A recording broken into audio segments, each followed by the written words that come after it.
Ratnakar Ausekar YouTube चॅनलच्या माझ्या सर्व सबस्क्रायबर्सना माझा नमस्कार. मित्रांनो, राज ठाकरे आणि राज ठाकरेशी पंगा कोणी घेतला माहितीये? जरांगे. आपण पूर्वी चित्रपटामध्ये ऐकायचं, है कोई माँ का लाल जो मुझसे पंगा ले, तसं आजपर्यंत है कोई जो महाराष्ट्र में जो राज ठाकरे से पंगा ले, तर आता राज ठाकरेशी पंगा घ्यायला एक मराठवाड्यातला एक सर्वसामान्य तरुण आलेला आहे आणि त्याचं नाव आहे मनोज जरांगे पाटील. राज ठाकरेंचा मराठवाडा दौरा, राज ठाकरेंना अपेक्षित असलेली गर्दी आहे का नाही हा संशोधनाचा विषय आहे. राज ठाकरेंचा करिश्मा आहे का हे पाहण्यासाठी आज हे मनसेचे राज ठाकरे साहेब मराठवाड्याच्या दौऱ्यावर आलेले आहेत.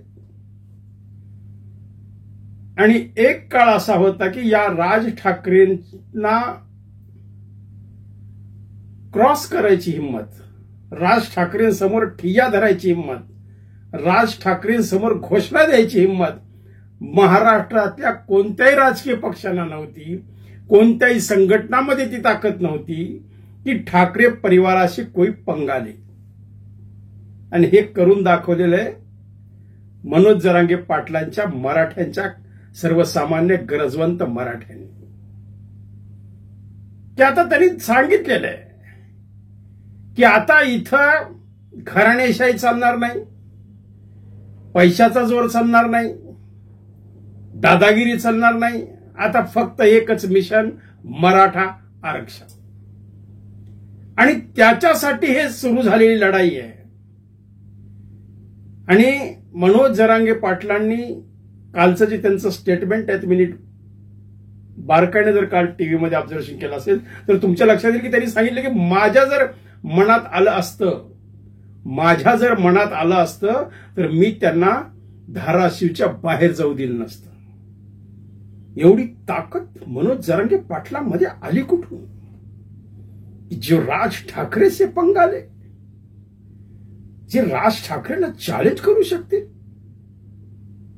एवढी शक्ती.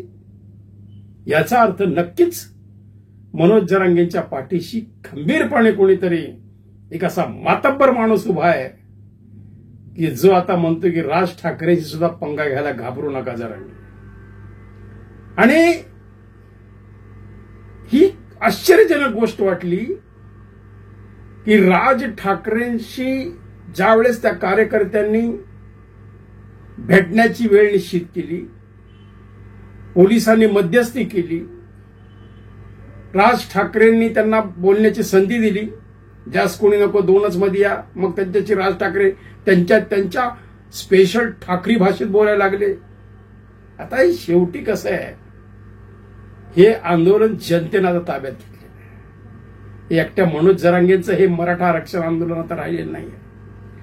हे आंदोलन आता जनतेच्या हातात आलेल्यामुळं राज ठाकरे सुद्धा हतबल होऊन पाहत होते की आजपर्यंत त्यांच्या विरोधात घोषणा, त्यांची गाडी अडवायची ताकद, आता नांदेडमध्ये त्यांना अडवण्यात आलं, त्यांच्या विरोधात घोषणा देण्यात आल्या, धाराशिवमध्ये देण्यात आल्या, सोलापूरमध्ये पत्रकार परिषद त्यांनी करायचं ठरवलं, तिथं सुद्धा घोषणा देण्यात आल्या. पत्रकारांनी विचारलेल्या प्रश्नाला राज ठाकरे साहेबांनी ज्या पद्धतीनं उत्तरं दिली त्यात सुद्धा एक ठाकरी बाणा होता.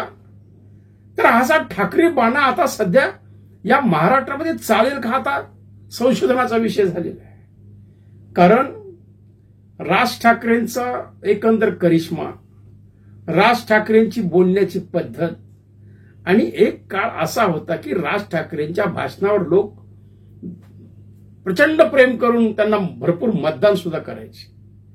आणि आता तो करिश्मा, तो ठाकरी करिश्मा आता आहे का याचा विचार करणारा हा मराठवाड्यातला दौरा. आणि या दौऱ्यात मनोज जरांगे पाटलांनी राज ठाकरेंना दिलेलं आव्हान. आता आज तर मनोज जरांगे पाटलांनी हे सांगितलं की आता कुणाकडे लक्ष देऊ नका, त्यांचं फार महत्व देऊ नका. म्हणजे राज ठाकरेंना पंगा.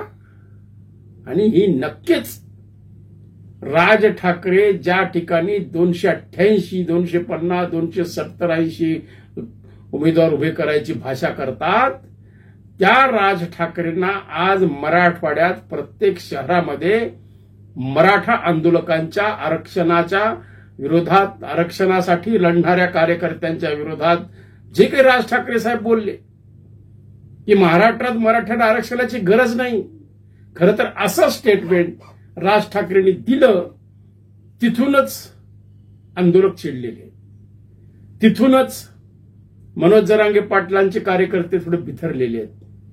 आणि कदाचित याच स्टेटमेंटमुळे मराठवाड्यातला दौरा राज ठाकरेंना थोडासा जड जातोय. आता ते घाईघाईने काही उमेदवार जाहीर करतायत.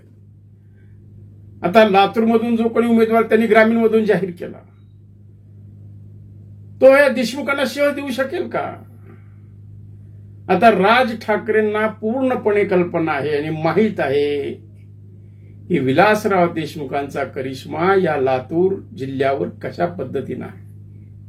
विशेषतः लातूर तालुक्यामध्ये, लातूर ग्रामीणमध्ये विलासरावांना किती लोक मानतात. का फक्त उमेदवार द्यायचा म्हणून तुम्ही उभं केलेला आहे? का फक्त मी एवढे उमेदवार उभे केले ही शक्ती महाराष्ट्राला सांगण्यासाठी तुम्ही उमेदवार जाहीर करताय? आज धीरज देशमुखांच्या विरोधात किंवा लातूर ग्रामीणचा जो कोणी त्यांचा उमेदवार राहील आघाडीचा, त्यांच्या विरोधात भाजपचा उमेदवार असेल, त्यांच्या विरोधात टक्कर देणारा मातब्बर उमेदवार राज ठाकरेंना शोधलेला आहे. आणि तो कितपत टक्कर देऊ शकेल देशमुखांना, तो कितपत टक्कर देऊ शकेल आता सध्या सत्तेत असलेल्या महायुतीच्या उमेदवारांना, हा एक संशोधनाचा विषय आहे. त्यामुळे हा जो आपल्याला विशेष करून सध्या मराठवाड्याच्या दौऱ्यावर असल्यामुळे मराठवाड्याच्याच प्रश्नांची चर्चा करायची आहे. मराठवाड्याचेच प्रश्न काय आहेत ते समजून घेण्यासाठी राज ठाकरे साहेब आलेले आहेत. त्यातल्या त्यात ते प्रत्येक विधानसभेचा आढावा घेत आहेत. प्रत्येक विधानसभेमध्ये उमेदवार देण्याचा ते मानस संघ बांधून आलेले आहेत आणि उमेदवार घोषित करत करत ते पुढे सरकत आहेत. पण ह्या शब्दाचा अर्थ असा आहे की मनोज जरांगे पाटलांचा हा जो झंझावात आहे, हा झंझावात राज ठाकरेंना पेलवेल का? कारण राज ठाकरे मनसेचा बहुतांश हा जो तरुण मतदार आहे मनसेचा, महाराष्ट्र नवनिर्माण सेनेचा, हा मराठा आहे. आणि या तरुणांना राज ठाकरे कसा आकर्षित करतील? जरांगेंपासून दूर करून त्यांना महाराष्ट्र नवनिर्माण सेनेचा प्रचार करायला कसे परावृत्त करतील? हाही या मराठवाड्यामध्ये संशोधनाचा विषय व्हायला लागलेला आहे. त्यामुळे राज ठाकरेचा दौरा कितपत यशस्वी होतो, राज ठाकरेची पुन्हा सत्ता येईल का? आणि राज ठाकरे म्हणतात की एकदा महाराष्ट्र माझ्या हातात देऊन तर बघा. अहो राज ठाकरे साहेब, महाराष्ट्र तुमच्या हातात द्यायला लोक तयार आहेत की ज्या वेळेस तुम्हाला 13 आमदार त्यांनी दिलेले आहेत आणि आता सध्या फक्त तुमचा 1 आमदार आहे. एवढी तफावत. आणि दिवसेंदिवस लोकप्रियता का घसरतीये? राज ठाकरे हा करिश्मा का कमी होतोय?